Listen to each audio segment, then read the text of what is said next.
Alright, so this is obviously just a Q&A. I'm here if you have any questions about AV, about activism. If you're not vegan yet and you have questions about veganism, just send your questions through. How do you comment when people say they are mostly vegan? I would just explain to them what veganism is. Well, first I would ask them, what do you think veganism means, or what do you think veganism is?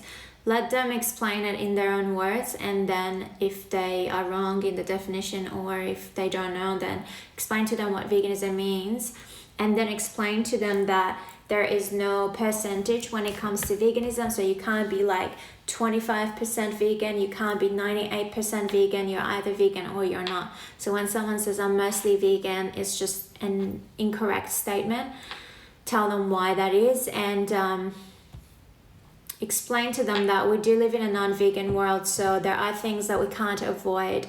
Veganism is about avoiding animal exploitation as far as possible and practicable, meaning sometimes you may not be able to avoid some forms of animal cruelty or animal exploitation, but other than that, you can't be mostly vegan. You are either vegan or you're not. What is the thought that keeps you strong and motivated to keep fighting for the animals? The thought that keeps me strong is that the animals need me, they need us, they need a strong voice to speak up for them. And activism, animal rights activism is my life purpose, so I couldn't ever stop doing it. I know that in my heart. And yes, sometimes it gets hard, it gets stressful. Other vegans are just hating on you and they're just attacking you, or you see how narrow-minded non-vegans are and you just lose hope, basically. I know that. But at the same time, if I was to completely lose hope and just give up, then those animals are going to suffer. And I do feel responsible for that because I do have the ability to speak up for them. So yeah, that's how I see it. I have always, in the last 7 years or so that I've been vegan, and I immediately became active. I've had moments like that, but I have never given up. I've never lost the motivation to continue to speak up for them and fight for them, and that's because I know that they need me. And I know that I speak up for the animals in a way that I would want someone to speak up for me if I was in that position, if I was locked up, if I was on a truck on my way to a slaughterhouse, if I was being raped and tortured. That's how I would want someone to speak up for me, and that's why I know that I need to keep going until I die. So I guess that's the thought that helps me. How do you feel about eating a vegan option at a restaurant that primarily sells animal-based dishes? Is it more important to promote demand for plant-based options? Yes, I do think that we should go to non-vegan restaurants and order a vegan meal, and I do think that we should go to non-vegan stores and buy a vegan item, just like we do with our regular supermarkets, I guess. Yeah, I think we should. I think we should create demand for it. I think we should make it obvious that there is a demand for these products, for these items on their menu, and encourage them to add to the menu even. I know here in Australia, Pizza Hut had introduced vegan options, really good ones as well. I mean, for Pizza Hut. And now they don't have those items because people were not supporting it. Same with Domino's here. They had heaps of vegan options, but now they've reduced it to only a few vegan options. Again, I'm guessing it's because people were not really supporting it. And, the businesses only care about how much money they're making. So if we are not buying those products, then we're not creating demand for it. And it doesn't make sense from a business point of view for them to keep having those items and also adding to the vegan options. So I always do encourage people to do that. I go to both vegan restaurants and non-vegan restaurants. And when I order food, I do order from sometimes non-vegan restaurants, and I get their vegan options. Although it comes with its own risks, because a lot of times they make a mistake. No matter how many times you explain to them and you repeat your order or you leave a note for them, sometimes your order comes with animal products. But even with that, I think we shouldn't stop. I think we should continue to order from these restaurants, cafes, and businesses, and just keep creating demand for vegan products. Again, another thing is there was a brand of coconut products here in Australia that does coconut cream and like different kinds of coconut cream, coconut sour cream, coconut milk and things like that, coconut yogurt, and now I can't find it anywhere. And it was good because it was all organic and it was ethical, meaning they weren't using monkeys to harvest the coconuts. So again, I'm guessing people were not really buying enough of that product, and it wasn't,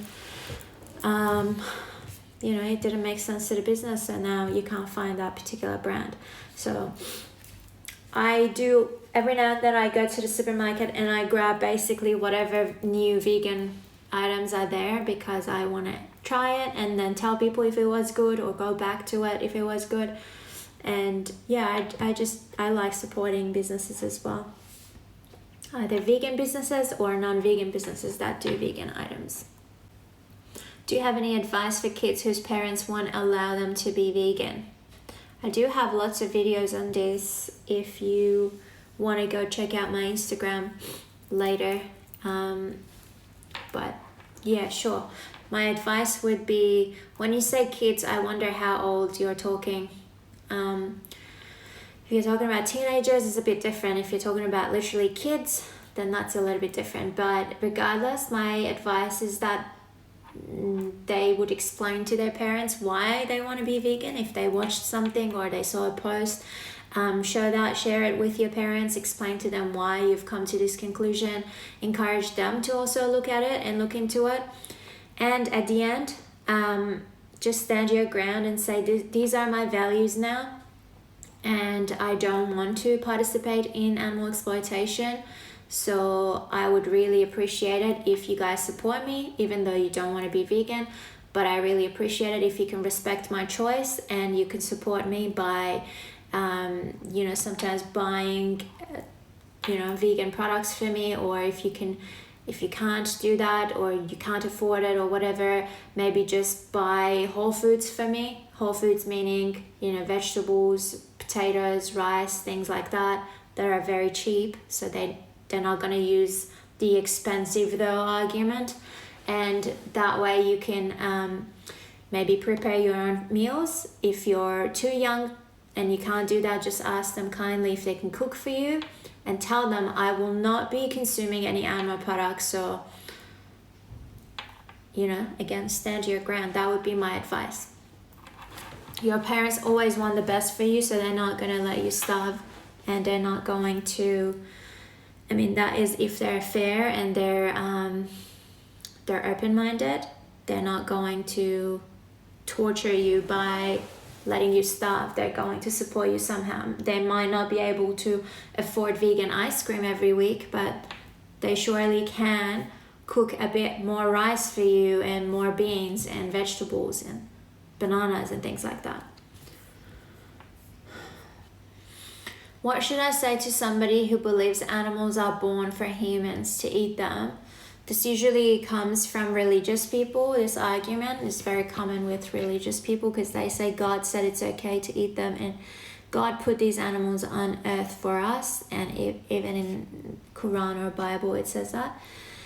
The answer to that is no. Animals have their own purpose, just like humans. They're sentient individuals, and they are capable of experiencing life in a bigger capacity than just being killed for their flesh. They are capable of feeling all emotions just like humans. They feel pain, they get scared, they get anxious, they can be happy, they feel joy, all of that. And that's why they are here for their own purpose. Also, humans are responsible for bringing these animals, these farmed animals, into this world just so they can use them and abuse them and murder them. So it's not like these animals are just naturally here. Like the number of the animals that are here, cows, chickens, pigs, etc. Humans have created that. So it's not even natural. And if humans were to leave these animals alone and stop raping them and stop bringing them into this world with the pure purpose of using their bodies, then these animals would be just fine. That would be my response. All right, thanks everyone for joining me for this live stream. Hope to see you at the next one. I'll see you then. Until then, stay safe, much love, and take care.